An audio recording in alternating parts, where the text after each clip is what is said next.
अस्सलाम वालेकुम students, welcome back to another lecture. आज हम जिस टॉपिक पे डिस्कशन करने लगे हैं वो हमारा प्रेजेंट, पास्ट और फ्यूचर कॉन्टीन्यूस टेंसेस हैं, यानी ऑल टुगेदर हम कॉन्टीन्यूस टेंसेस के ऊपर डिस्कशन करेंगे। प्रीवियसली हमने जो इनडेफिनेट या सिंपल टेंसेस जिन्हें आप कहते हैं उन पर डिस्कशन की थी और हमने पढ़ा था कि वो किस तरह फॉर्म होते हैं, उनके स्ट्रक्चर देखे थे विद एग्जांपल्स। और आज हम सेम स्ट्रेटजी कॉन्टीन्यूस टेंसेस के साथ भी अप्लाई करेंगे और इनके सारी formation, structures and everything we will see in the further down the lecture. Moving forward, the first question that arises, okay, what are continuous tenses? Continuous tenses, also known as progressive tenses, describe action that are ongoing or in progress at a specific time. So in simple terms, ऐसा कोई भी action जो कि on going हो, जो अभी ख़त्म ना हुआ हो, that is continuous. So continuous activity ही ऐसी कोई होती है जो चलती जा रही है, अभी फिनिश ना हुई है, तो दैट इज़ कॉन्टीन्यूइंग. तो कॉन्टीन्यू से word continuous you can say derive हो रहा है. And the second point is all continuous tenses have ING या present participle form of verb. तो आप आईएनजी फॉर्म ऑफ वर्ब कह लें या present participle form of verb कह लें, it means the same thing. तो that is a very important point to remember कि सारे जो कॉन्टीन्यूस टेंसेस होते हैं इसमें आपके पास आईएनजी या प्रेजेंट पार्टिसिपल फॉर्म आती है. Moving forward, we have the formation of present continuous tense. जो हमारा पहला कॉन्टीन्यूस टेंस है, इसमें सबसे पहली चीज़ तो वही आती है कि we will use the present participle form, which is also the ing form of verb. For somebody who doesn't know what present participle is, मैंने सामने लिख दिया. हमारे पास हेल्पिंग वर्ब्स हैं यहाँ पे इज़, एम और आर, तीन हेल्पिंग वर्ब्स हैं. It is further describe below कि आपका इज़ किसके साथ इस्तेमाल होता है, एम किसके साथ है और आर किसके साथ है. You can see that he, she, it and single name के साथ इज़ है. Am only is use with I and are के साथ हम वी, दे, यू और मल्टीपल नेम्स यानी मोर देन वन नेम वो इस्तेमाल करते हैं. Then you have the structure of sentences. अब ये स्ट्रक्चर किसका है? ये स्ट्रक्चर है प्रेजेंट कॉन्टीन्यूस टेंसेस के सेंटेंसेस का. ठीक है, तो इसमें सबसे पहले हमारे पास पॉजिटिव सेंटेंस आ जाता है. पॉजिटिव सेंटेंस जो प्रेजेंट कॉन्टीन्यूस का होता है, इसमें हमारे पास सब्जेक्ट आता है, हेल्पिंग वर्ब आता है, प्रेजेंट पार्टिसिपल फॉर्म आती है and then you have the object. आपके पास ये स्ट्रक्चर है प्रेजेंट कॉन्टीन्यूस के पॉजिटिव सेंटेंस का. तो एक चीज़ आपने याद रखें कि जो स्ट्रक्चर्स आप प्रेजेंट कॉन्टीन्यूस में पढ़ेंगे, अगर आप स्ट्रक्चर्स को याद रख लेंगे तो बाकी के कॉन्टीन्यूस टेंसेस आपके लिए बहुत आसान हो जाएंगे. फर्दर डाउन द लेक्चर ही मैं आपको बताऊंगा कि क्या चीज़ इसमें आपके लिए आसानी करने लगी है. तो ये आपके पास स्ट्रक्चर आ गया. You have examples down below. For example, she is working on her novel right now. Number 2, they are renovating their houses and I am learning Spanish with my friend.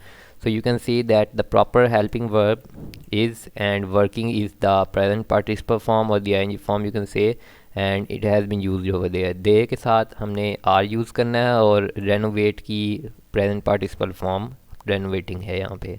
इसी तरह learning along with am क्यों इस्तेमाल हो रहा है? क्योंकि आपके पास I जो है वो यहाँ पे subject के तौर पे आ रहा है. मूविंग फॉरवर्ड, नेगेटिव सेंटेंसेस हैं. नेगेटिव में आपके पास सब्जेक्ट है, हेल्पिंग वर्ब है, then you have not. Negative के अंदर ये चीज़ सबसे ज़्यादा याद रखने वाली है कि नॉट आता है. Then you have the present participle form and the object. बाकी सारा सेम है.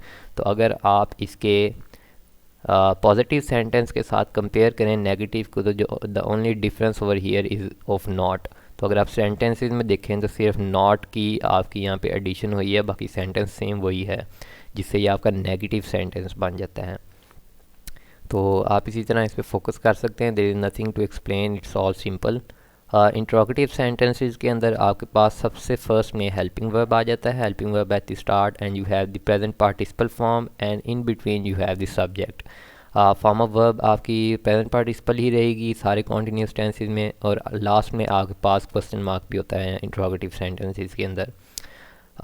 एग्ज़ाम्पल्स आपके पास आ जाती हैं. इज़ शी वर्किंग, आपके पास इज़ आपका हेल्पिंग वर्ब है. वर्किंग आपके पास जो वर्ब गिवन होएगा उसकी आईएनजी फॉर्म है and lastly you have the question mark.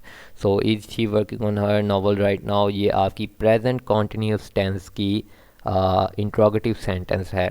बाकी भी इसी तरह आर दे, ये यहाँ पे नहीं आएगा.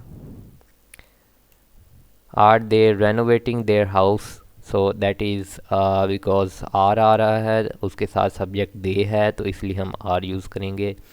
M I learning Spanish with my friend, ठीक है।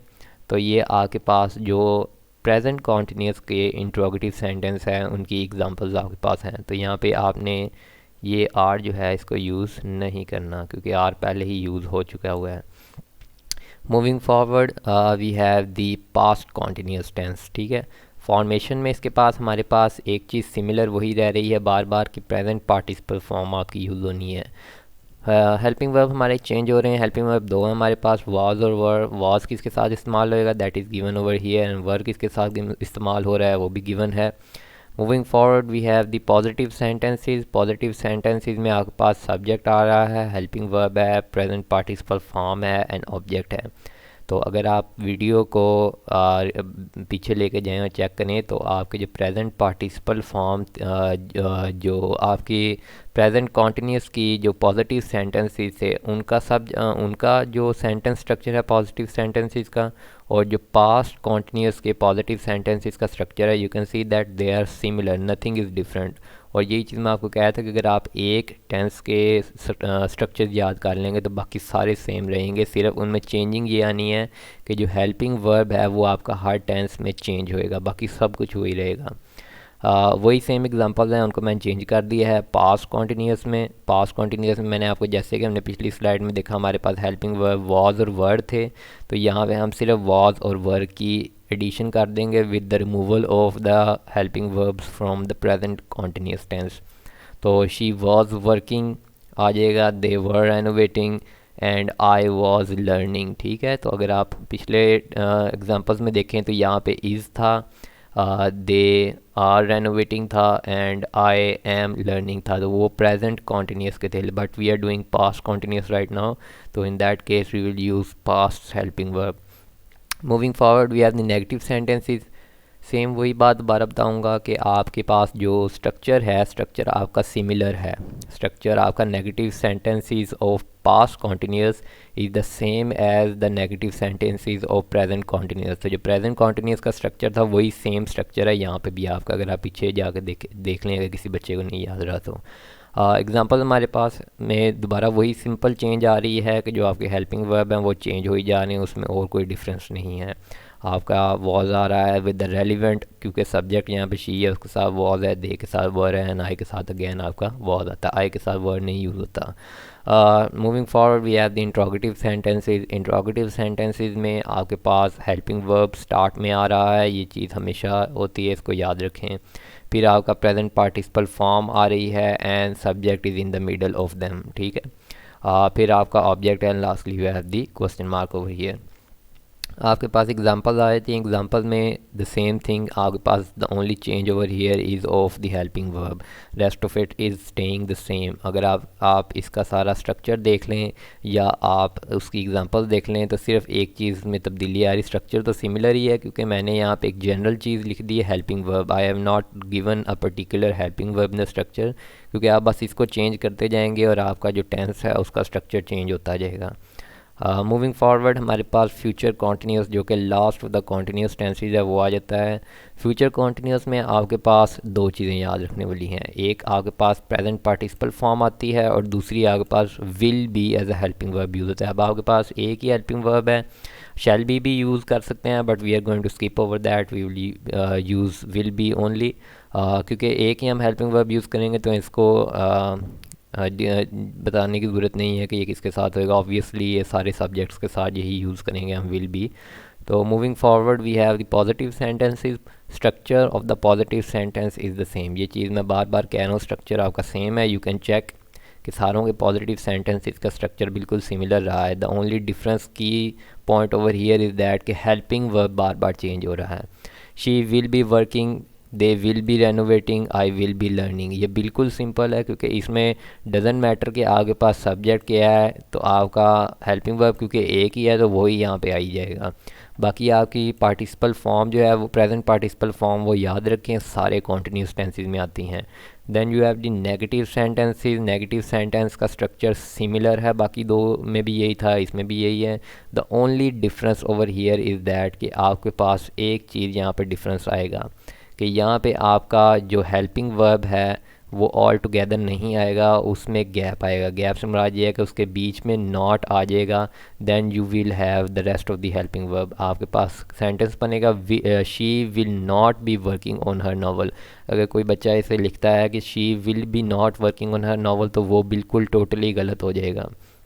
इसी तरह नेक्स्ट में भी आपके पास जो है गैप आएगा, बीच में आपका नॉट आ जाएगा, एंड देन यहाँ पे मैंने स्ट्रक्चर में नहीं लिखा, but you can also right over here कि यहाँ पे आपके हेल्पिंग वर्ब की बजाय यहाँ पे आप कह लें कि विल आता है, और इसके बाद आपके पास जो है बी आता है। तो आप ये लिख सकते हैं यहाँ पे कि हेल्पिंग वर्ब की बजाय आप ये लिख लें कि यहाँ पे विल है और नॉट के बाद आपका बी आ रहा है, अगर आप इसको चेंज करना चाहते हैं। बट फॉर सिंप्लिसिटी मैंने नहीं चेंज किया था, आप जैसे मर्ज़ी आपके लिए ईजी आप उस तरह राइट डाउन कर लें। आई वॉज़ इसमें यहाँ पे वॉज को निकाल दें, we are not using past continuous. I will not be learning Spanish with my friend, I will not be learning, so there is also the breakage of the helping verb over here, so remember this, ठीक है। Interrogative sentences में आपके पास मैंने अब यहाँ पे difference क्योंकि आ रहा है और मैं इसको सेपरेट करके लिख दिया है फॉर योर इजीनेस, ताकि बच्चों को अगर आसानी इसमें है तो फिर यही चला देते हैं आगे। तो आगे पास विल आ रहा है, then you have this subject, then you have be. अब याद रखें कि विल बी आपका प्रॉपर हेल्पिंग वर्ब। अगर आप विल इस्तेमाल करें, सब्जेक्ट इस्तेमाल करें, डायरेक्ट प्रेजेंट पार्टिसिपल फॉर्म पे आ जाते हैं, और बी नहीं यूज़ करें, वो इनकरेक्ट हो जाएगा। और अगर आप विल को फॉरगेट कर रहे हैं और बी को फिर यूज़ कर रहे हैं, आइदर ऑफ देम अगर आप सिंगली यूज़ कर रहे हैं तो वो आपका इनकरेक्ट हो जाएगा। तो आपको ये दोनों यूज़ करने हैं प्रॉपर प्लेस में। हेल्पिंग वर्ब के साथ साथ आपका एंड पे क्वेश्चन मार्क भी होता है, जो कि आपका इंट्रोगेटिव सेंटेंसेस में होता है। Examples are given below, she will she be working, ठीक है, will she be working on her novel right now, ठीक है, so it's a question. Will they be renovating their house, and will I be learning Spanish with my friend. तो ये आप लोगों के interrogative sentences थे फ्यूचर कॉन्टीन्यूस टेंस के। अब आपके लिए एक छोटी सी एक्सरसाइज है which you can try to test yourself. आपके पास कुछ क्वेश्चंस गिवन है, फिलिंग द ब्लैंक्स, जिनके सामने आपके गिवन है कि कौन से टेंस में चेंज करना है। I will do the first one for you so that you can catch up on a little bit about what we discuss previously, and you will do the rest. सबसे पहले आपके पास blank है, दे आपके पास subject है, play आपके पास verb है, basketball for long. दो चीज़ें तो हमें पता लग गई कि ये इंट्रोगेटिव सेंटेंस है, क्योंकि फर्स्ट ब्लैंक भी आपके पास खाली है और एंड में आपके पास क्वेश्चन मार्क भी आ रहा है। तो आपके पास फ्यूचर कॉन्टीन्यूस में कन्वर्ट करने का सिखा गया है। तो फ्यूचर कॉन्टीन्यूस में आपके पास हेल्पिंग वर्ब था विल बी, तो विल बी आपके पास हेल्पिंग वर्ब था फ्यूचर कॉन्टीन्यूस में, और वो ब्रेक होके आ रहा था। अभी हमने पीछे डिस्कशन की है कि वो इकट्ठा नहीं आ रहा था। विल आप सबसे पहले लगाएंगे with capital W, remember this is a very basic rule कि आप जो सेंटेंस के स्टार्ट में जो वर्ड लिखते हैं उसका पहला अल्फ़ाबेट कैपिटल होता है, और ये काफ़ी बच्चे मिस्टेक करते हैं। तो आपके पास विल आपके पास स्टार्ट में आ जाएगा, will they, then you will have be over here. Next, अभी यहाँ पर नहीं लिखना आपने, अगर लिख देंगे तो गलत हो जाएगा। और आपके पास present participle form of play आ जाएगी, जो कि आपके पास प्लेइंग है, will they be playing, sorry for the hand writing, will they be playing basketball for long. तो ये आप लोगों का फ्यूचर कॉन्टीन्यूस में चेंज हो गया है, will they be playing basketball for long.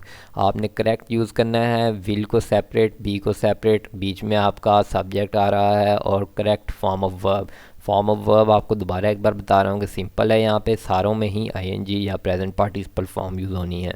तो ये आपके लिए बाकी एक्सरसाइज है, आप इसको घर में ट्राई करें, एंड इसको बाद में सॉल्व करने के बाद चेक करें अपने नॉलेज के मुताबिक कि क्या आपने ठीक किया है, एंड यू कैन देन जज कि आप लोगों ने इस लेक्चर से कितना फ़ायदा हासिल किया है, और आप लोगों को किस चीज़ में अभी भी कमी है, तो वो आप लोग दोबारा वीडियो रीवॉच करके चेक कर सकते हैं।